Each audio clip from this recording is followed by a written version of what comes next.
What's up, Mavletic lovers and listeners, and welcome back to another episode of Maverick Postgame. We hope some of you got to see some of our athletics this past week. If not, don't worry, because today we got another full show for you today as men's basketball claims yet another great victory. And women's basketball unfortunately falls short of a win. Plus, baseball rebounds from a loss to pull a dominating triumph. And men's tennis barely pulls a win of their own. All of that and so much more as we move ahead into this recap-packed episode of Maverick Postgame. So with that being said, I'm your host, Grace Metcalf. And I'm Isaac Klein. Let's dive into all the game-breaking stats, off-the-wall wins, heartbreaking losses, and in-depth analysis of our CMU athletics. Roll it!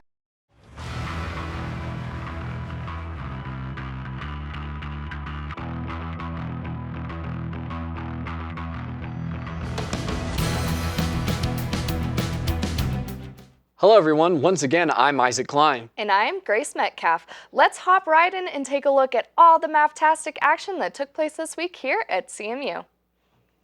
The Colorado Mesa men's basketball shot 61% from the field, its best single game percentage this season, leading from wire to wire in a 92-72 road win over UCCS.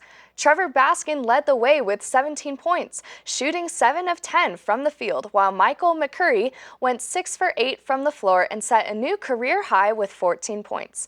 Aiden Cole also scored 14, hitting 3 three-pointers and corralled a career-high 6 rebounds. The Mavs set the tone immediately on both ends of the floor, with Owen Kuntz blocking a shot on UCCS's first possession and Baskin answering with a 3 on the other end. Moments later, Mac Rineker poked the ball loose for one of his 3 steals on the night and finished the fast break layup to make it 5-0 CMU. Although UCCS answered to tie the score at 5 in all, Cole answered with the first 2 of his 3 triples sandwiched around a Christopher Speller layup to make it 13-5 Mavs before UCCS called a timeout with 15 minutes and 1 second left in the first half. The Mountain Lions would not tie or take the lead again for the rest of the game. Cole had 13 of his 14 points in the first half, shooting 5 of 7 from the field and 3 of 5 from deep in the opening 20 minutes and leading the team with 4 rebounds at the break. Elijah Knudsen, 9 days removed from hitting 6 triples against Westminster, also hit 3 three-pointers in the first half but didn't score in the second half. As a team, the Mavericks' efficient shooting allowed them to still put up over 90 points for the 8th time this season on a night where CMU grabbed just 5 offensive rebounds and only had 2 second-chance points. The Mavs shot 60% or better from the field in both halves, shooting 61.8% in half number 1 and 60% even in half number 2. Colorado Mesa shot 48.9% from three-point range in the contest, CMU's third best percentage of the season in that category. The Mavs hit 9 threes while shooting 50% from behind the arc in the first half, 9-18, and shot a 5 of 11 from 3 in the second half. Coming off of one of its biggest victories of the season, the Colorado Mesa women's basketball team had its worst shooting night of the season Saturday night. In a 55-51 loss to UCCS, the loss dropped the Mavericks from a half game out of first place into the RMAC into the 4th place, a half game behind Regis and UCCS, and a half game ahead of Adams State. Shot after shot failed to find the target for CMU, especially in the final 10 minutes when the Mavericks had chances to take control of the game. They shot only 23.7% in the game and hit only 1 of 13 attempts, 7.7% in the 4th quarter, holding a 43-42 lead after Olivia Reed hit a short jumper in the final seconds of the 3rd quarter. The Mavericks made only 1 field goal the rest of the game when Reed connected after taking a pass near the free throw line and driving for a layup with 4 minutes remaining. 51-50, but CMU scored only 1 point the rest of the way, a free throw by Mason Rowland, who was fouled on a breakaway with 1 minute and 9 seconds remaining.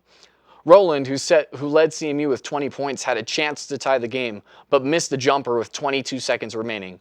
With 18 seconds left after a UCCS timeout to advance the ball to the front court, Laura Gutierrez was called for a foul trying to get around a screen, and Maya Wilson hit a pair of free throws to put the Mountain Lions up 55-51.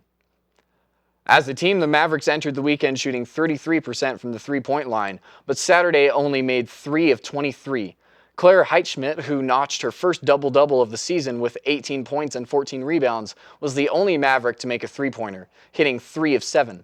The Lady Mavs were rebounding with 48 total, 16 on the offensive end, and free throw shooting, making 20 of 24 to stay within reach. After trailing 1-0 to number 15 Rollins, the number 8 Colorado Mesa baseball team scored 5 unanswered runs to claim a 5-1 win over the Tars on Thursday. For the second game straight, the Mavericks' opponent jumped out to an early lead.